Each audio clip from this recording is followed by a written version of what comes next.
Hi,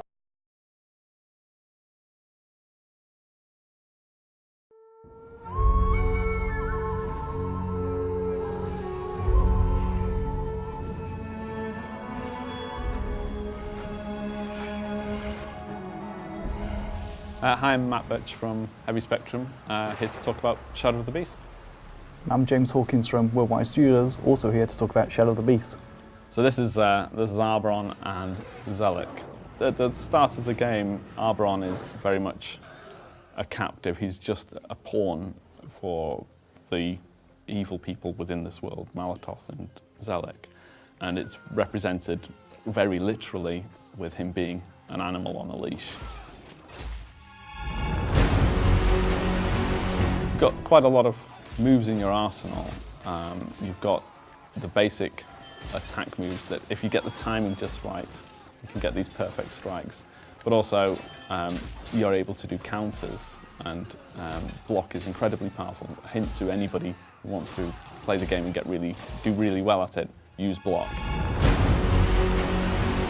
When you have all three blood bars full, then you get this ability, as you mentioned, the Rage Chain, which allows you to expend your blood, and you get the option to go and kill the opponents with single strikes. And it becomes really important. It's not the best way to score points, but the enemies can't defend themselves, so you have a real choice between whether or not you aim for your platinums and so on by using all of the fine-tuned combat controls, or you use the Rage Chain to be able to dispatch them quite quickly, which, when you're low on health or you're in danger, becomes a really, really great choice to take. But, I mean, it just looks awesome as well.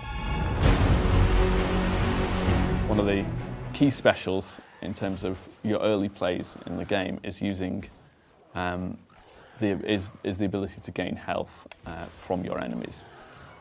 And that, as you can see in the corner, is using up my blood. And if I manage to successfully perform this, what we call frenzy moment, I gain health back from the enemy. But yeah, score is another huge factor in this game, and really once you start to get good at it, you want to accumulate score, and it becomes the focus of all of the engagement. It allows you to buy things in our Wisdom of Shadows, which is an area which has got lots of upgrades for Beast and lots of special features and extras. Obviously, going through this level, the grass looked phenomenal, and then we have this great transition into an entirely different kind of feeling. Yeah, I mean, narratively, the idea is that you are actually beginning to, you've gone through paradise and destroyed it, and the world is naturally starting to get darker. I mean, it's perhaps artistic ambition to actually sort of express the story through the world. And throughout the game, we explore different ways of this platforming becoming important to you. I mean, it's important to realise that it's not just a combat game. There's exploration in here, there's puzzles in here, and those are all part of the makeup that give it, hopefully, a engaging character for people to come and play.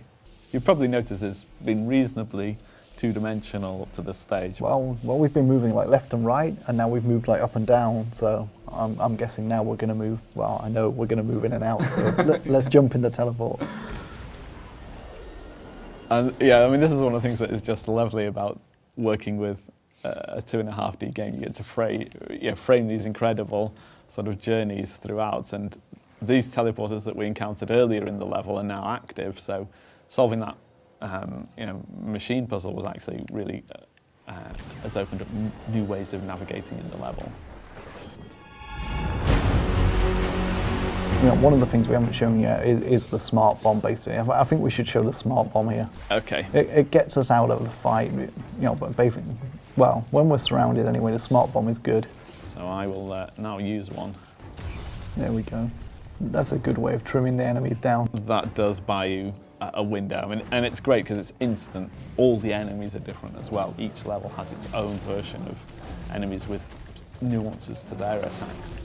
So, I guess it's kind of like playing a one-on-one beat-em-up. You've got to learn the nuances of every enemy to really be able to master them. I think we should probably stop there before we reveal too much. Yeah, I think let's leave it here today. There's loads for people to find if they pick up the game, as we hope they will. If you didn't play the original game, you're at no disadvantage at all, because it's a totally new game in its own right. Yeah, like I said, we really hope you'll give it a go.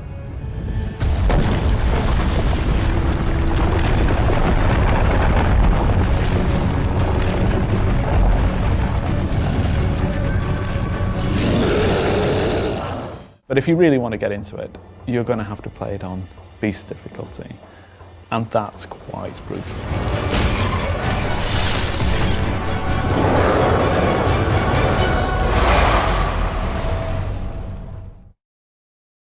PlayStation